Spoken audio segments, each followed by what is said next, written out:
Perkenalkan, nama saya Agatha Clara Asti Santoso, NIM 141, akan menjelaskan mengenai pengertian dari Sarbanes-Oxley Act atau SOX.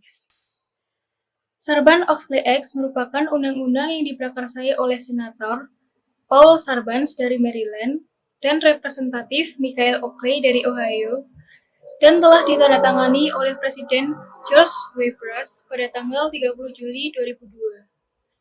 Undang-undang ini dikeluarkan sebagai respon dari Kongres Amerika Serikat terhadap berbagai Time Warner, Aura System, Citigroup, Computer Associates International, GMS Energy, Global Crossing, HealthSouth, West Communication, SafetyCline, dan Keroc, yang juga melibatkan beberapa KAP yang termasuk dalam The Big Five seperti Arthur Andersen, KPMG, dan PwC.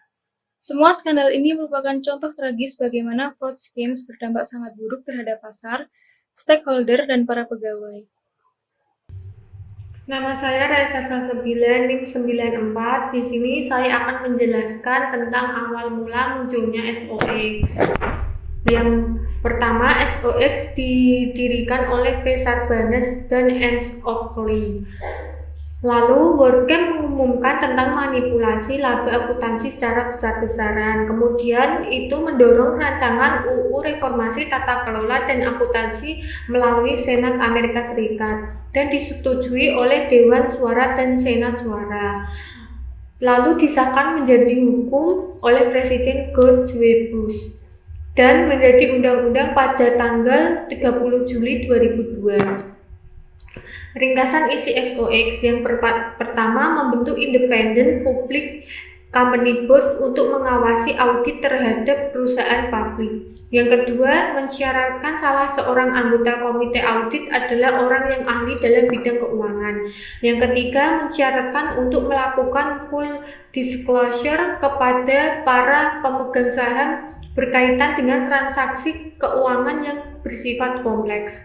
Dan yang keempat, mensyaratkan mutual fund profesional untuk menyampaikan suaranya pada wakil pemegang saham sehingga memungkinkan para investor untuk mengetahui bagaimana saham mereka berpengaruh terhadap keputusan. Dan yang terakhir, memberikan perlindungan kepada individu yang melaporkan adanya tindakan penyimpangan kepada pihak yang berwenang.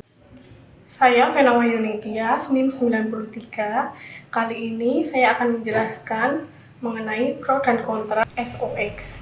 Pertama yaitu membutuhkan biaya yang besar. Kedua, memiliki dampak negatif bagi perusahaan terhadap persaingan global. Ketiga yaitu pengeluaran pemerintah juga meningkat untuk menerapkan undang-undang tersebut. Yang keempat yaitu si Financial Officer atau CFO bertambah bebannya dan tertekan karena harus memenuhi akuntabilitas yang dipersyaratkan oleh undang-undang. Dan yang kelima yaitu menurunnya minat perusahaan privat untuk menjadi perusahaan publik. Para pengguna peraturan ini adalah perusahaan yang surat berharganya diperdagangkan di New York Stock Exchange atau bursa lainnya di Amerika Serikat. Kedua, perusahaan dengan lebih dari 500 pemodal dan mempunyai aset 10 juta dolar atau lebih. Ketiga, perusahaan dengan lebih dari 300 pemodal dan memenuhi syarat lain seperti penerbitan surat-surat utang jangka panjang seperti obligasi. Yang keempat yaitu para pendaftar sukarela. Mereka tidak wajib secara hukum, tetapi menerapkan Sarbox secara sukarela. Dan yang terakhir yaitu perusahaan yang registrasinya masih pending. Misal, perusahaan yang melakukan IPO untuk saham atau surat utang. Selanjutnya, saya Amelia Paramita, NIM 150 akan menjelaskan tentang manfaat penerapan bagi perusahaan. Yang pertama adalah perusahaan publik akan memiliki pengendalian intern yang lebih baik sehingga akuntabilitas dan integritas pelaporan keuangannya lebih dapat dipercaya dan diandalkan. Yang kedua, kepercayaan investor lebih meningkat. Yang ketiga, memiliki citra positif di mata publik dan para pemegang kepentingan lainnya. Yang keempat, membantu perusahaan dalam melakukan good governance corporation dengan baik. Lalu, ada juga manfaat penerapan bagi konsumen perusahaan tersebut. Ada 3 manfaat penerapannya, yaitu yang pertama, meningkatkan kepercayaan konsumen terhadap perusahaan. Yang kedua, menghindari adanya kebohongan publik oleh perusahaan. Yang ketiga, konsumen dapat memastikan akurasi laporan keuangan perusahaan. Saya dari Tasya Oktavianti, NIM 76. Untuk resiko tidak mematuhi SOE bagi perusahaan, ada 2 jenis untuk non-financial dan juga financial. Untuk non-financial dapat menyebabkan perlakuan buruk bagi pegawai jika terjadi pengakuan atau membeberkan informasi fraud dan membantu investigasi di dalam perusahaan seperti dipecat, didemoksikan, dilecehkan, dan berbagai perlakuan diskriminatif lainnya.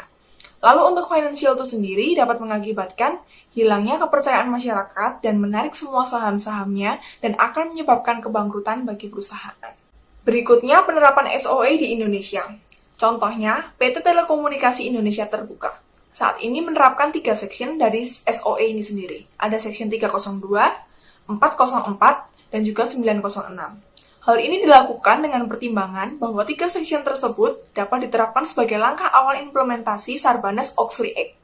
Sedangkan untuk section-section lainnya, kemungkinan di masa mendatang juga akan diterapkan secara bertahap bila perusahaan telah mampu menjalankan 3 section tersebut dengan lengkap dan benar, serta adanya pertimbangan manajemen terhadap benefit yang diperoleh. Untuk selanjutnya, Saya Amanda, NIM 91 akan menjelaskan tentang keuntungan SUA. Yang pertama, tanggung jawab perusahaan. Menekankan dan meminta perusahaan untuk bertanggung jawab secara terafiliasi. Yang kedua, auditor. Mempertahankan independensi akuntan. Yang ketiga, perluasan pengungkapan. Yang keempat, analisis saham. Yang kelima, SEC. Memaksa perusahaan melaksanakan peraturannya dan menaikkan biaya hukuman setiap pelanggaran UU Pasar Modal.